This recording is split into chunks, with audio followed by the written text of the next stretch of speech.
Hi guys, so for today's video, pupunta nga kami ng kapatid ko sa Tanay Rizal. Kasama nga niya yung asawa niya at saka yung pamangkin kong si Renz. Mag-overnight nga kami at kinabukasan babalik din naman agad kami ng Manila. Malis nga kami ng alas 3 nga ng madaling araw kasi may tatagpuin nga kami sa Cubao. Yung bayaw ng kapatid ko para naman magsabay-sabay na nga kami papunta nga ng Tanay. DIY nga kami papunta nga doon. Sabi ko nga sa sarili ko, medyo may hilo-hilo nga tong biyahe nga na to. Kasi nga kailangan namin mag-transfer ng mga 4 nga na sakay bago nga kami makarating doon sa pupuntahan nga namin. Una nga naming sinakyan, bus nga papunta nga ng Ayala. Cubao nga yung punta nga namin dahil wala pa nga MRT nung mga time nga na to. Nag-jeep nga kami papunta nga ng Farmers. So yung pagbaba nga namin sa Ali Mall daw nga sila magkikita. Then bumili nga muna kami ng hipo nung kapatid ko para pagdating nga dun sa pupuntahan nga namin. Nga kaming lulutuin. Sobrang mumura nga ng mga seafoods dito nga sa Farmers. Pagkatapos nga namin bumili nga ng sugpo, papunta na nga kami ng Ali Mall at medyo malayo-layo nga yung nilakad nga namin. So pagdating nga namin dito sa may Ali Mall, nag-antay din kami dito ng mga 15 minutes din. Nagbago na naman nga yung plan nila. Ang sabi doon na lang daw magkikita sa Kogyo. Alam nyo ba nung mga time nga na to wala pa nga akong tulog. Kasi pagkatapos ko nga magtrabaho sa shop, umuwi ako ng sukat. Then alas 3 nga umalis nga kami. So yun,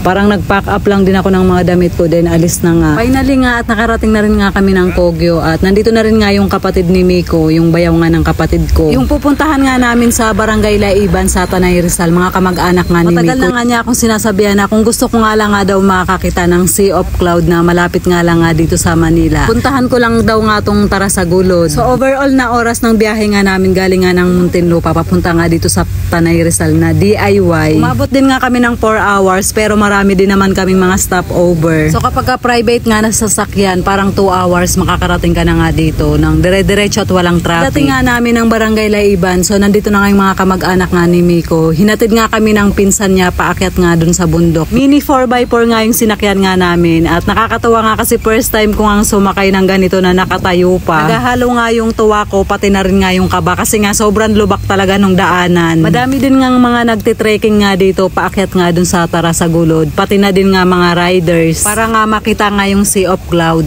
So yung daanan nga dito hindi naman lahat lubak-lubak talaga. Meron ding part na kalsada siya. Pero more on talaga lupa siya kaya kapag maulan medyo madulas nga daw dito. Mga 15 minutes din yung biniyahe nga namin bago nga kami nakarating dito sa taas. Dito nga kami tutuloy sa bagong gawa nga na transient house din. Sa tita nga daw to ni Miko. Doon kasi sa kabila meron din ngang padating na kamag-anak din nila. So yun doon naman sila tutuloy. Pagpasok ko nga dito una ko nga napansin purple lahat nga ng kulay. Kaya sabi ko matik na favorite nga nung tita nga niya yung purple na kulay. Pagpasok nga dumiretso agad ako dito sa may balcony kasi ang ganda talaga ng tanawin niya. Sobrang nakaka-amaze. Akala mo talaga wallpaper lang siya. So yun diba, parang first time ko lang talagang nakakita ng bundok.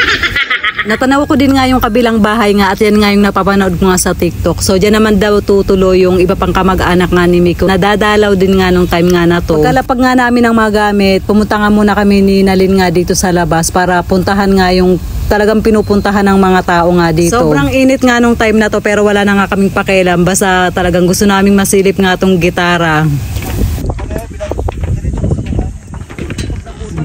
Nakaraan niya putol-putol yan eh. Buti nila. Ba't kasi ginagawa na? Maganda dito, may drone ka. Ay, hindi ka naman pala mamamatay dito, love eh. Akala ko lalim eh.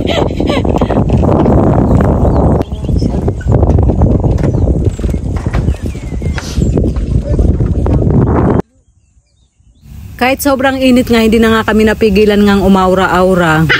Mas lalong maganda nga sana kapag may drone kang dala nga dito. After nga dito, bumalik na nga kami dun sa tutuluyan nga namin kasi nga sobrang init talaga. Magluluto na nga sinalin nga ng pananghalian nga namin and yun, sobrang nakakagutom na rin. Yung hipon na dala nga namin, balak sana naming i-buttered shrimp. Yun nga lang, hindi naman kami nakabili ng butter sa labas.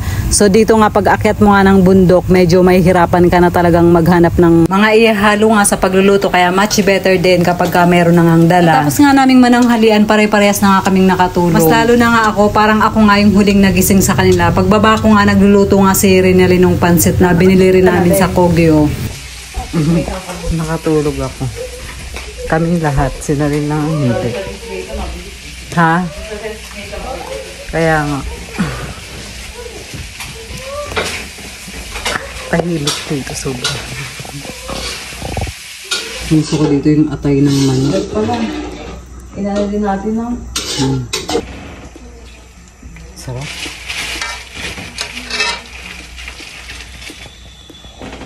Hindi nga, hindi kumain.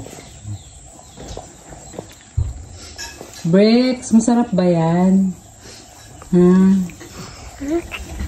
Alas 5 nga ng hapon, lumabas nga kami para maligo nga. Bagong gawa nga tong pool na to. Then itong time nga na to, bago pa nga lang siya, nalalagyan nga ng tubig. Kaya kami nga yung mga unang naligo nga dito. Pwede din nga tong paliguan ng mga nagbibisit. Parang nasa 100 plus yung fee na babayaran. Around 6 PM nga, nagsipag-ahon na nga kami kasi lumalamig na rin yung simoy ng hangin. Naabutan nga namin si Miko na nag-grasshopper nga siya dito sa harap nga ng bahay.